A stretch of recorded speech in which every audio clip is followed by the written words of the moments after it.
Hello indie game fans, we did recently get a few big announcements for upcoming games, and with that comes the expected new trailers to fawn over and get excited about, so here are a number of indie games that I'm looking forward to. Let's begin with Astebros, a 16-bit pixel art roguelike platformer that is, strangely enough, being built for the Sega Genesis or Mega Drive first, although it will be available on modern platforms as well. It is interesting to see game developers take newish ideas like the roguelite genre and apply it in the context and constraints of an older console, where I do have to give props for how great this looks.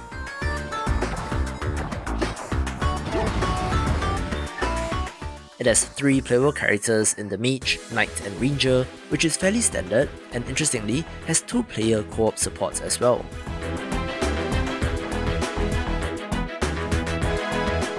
It is currently on Kickstarter at 75% funding with plenty of time to go, so do check out the campaign and support if interested.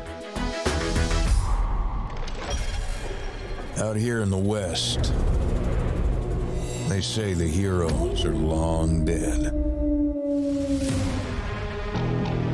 But you're no hero, are you? You're a pack of wolves, liars, murderers, and cheats. But when you boarded that cursed train, you got a whole heap more than you bargained for. An underrated turn-based tactics title is the original Hard West from 2015, where this series is back but is being made by another developer.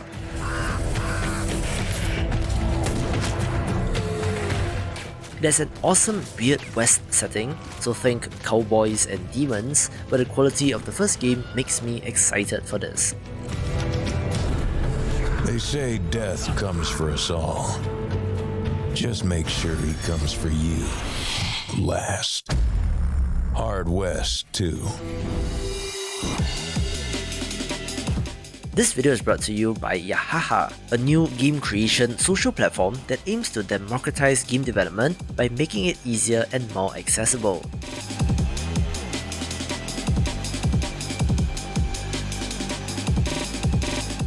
This is a UGC or user-generated content platform where creators and players come together with powerful tools available in Yahaha Studio and eventually the free Yahaha app on mobile and PC, where users will be able to delve into said creations.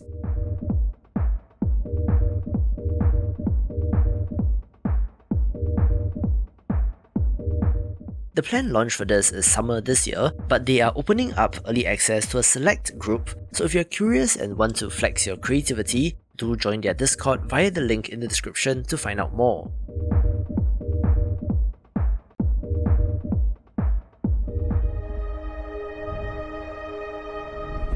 I like weird and innovative games, which is why indie games appeal to me, where a game that certainly fits that description is Voidtrain, a first-person survival crafting title where you are a crew member on board an interdimensional train.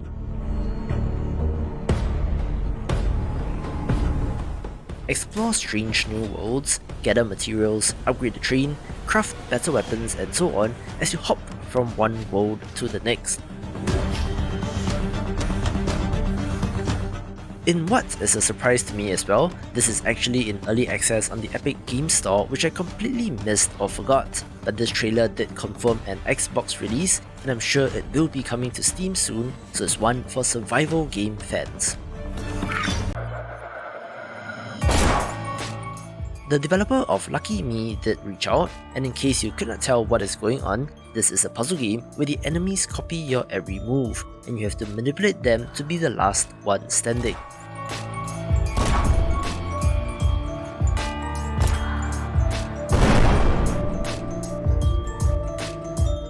I know that puzzle games don't usually have broad appeal, but there's something to the style of this game and the endless dabbing which makes it quite interesting.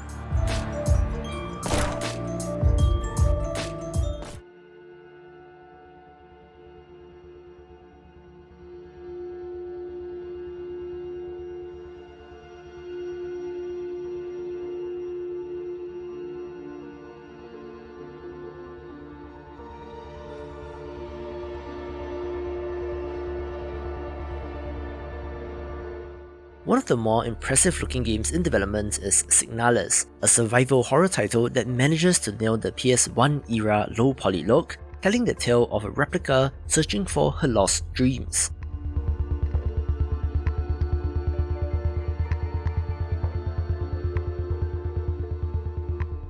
It takes place in a strange world with these half-human, half-robot characters, but does have RE1-like zombies as well.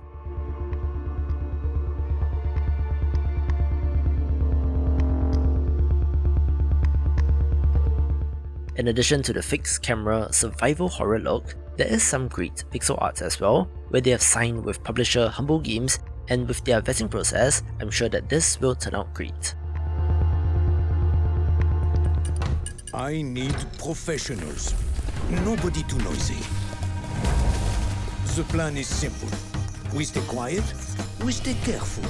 We enter on the ground floor. We just have a teaser for Monaco 2 right now, being the sequel to an indie game classic from 2013, where this stealth action title should turn out pretty well.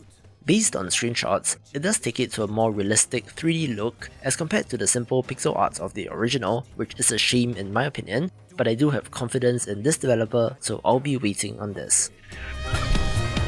Mon Dieu! Did any of you listen to the plan? This is not how it is done in Monaco.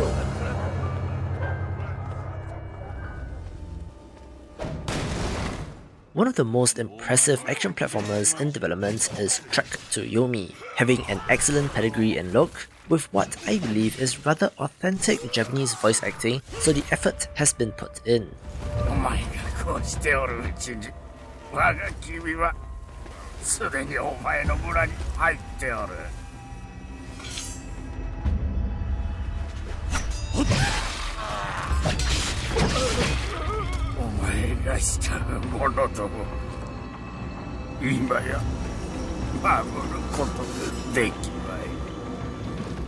We are looking at a new story and gameplay trailer that was shown off at PlayStation's State of Play, getting confirmed releases on PS4 and 5.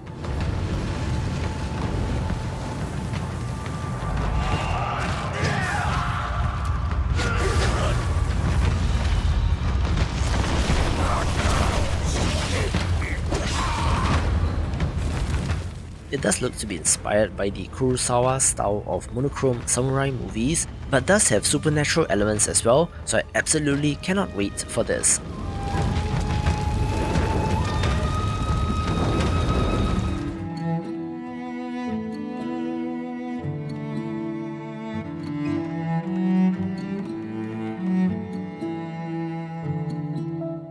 A very curious game in development is Father's Frontier, in that while it's great and all that this medieval city builder title looks absolutely fantastic, may I just draw your attention to the name of this developer, which is Crate Entertainment, which, if you're not familiar, is the developer behind the Diablo-style action RPG Grim Dawn.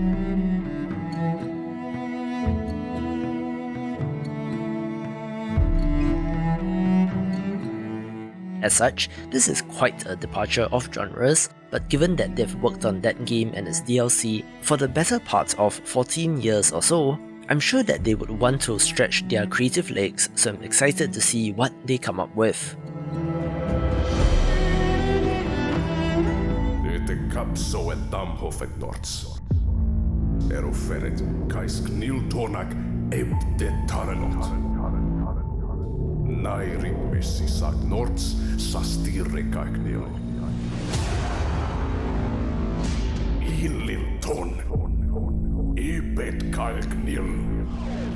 A Souls-like title that is hotly anticipated is Domen, one that has a sci-fi setting and in typical Souls-like fashion, does have cosmic horror elements as well.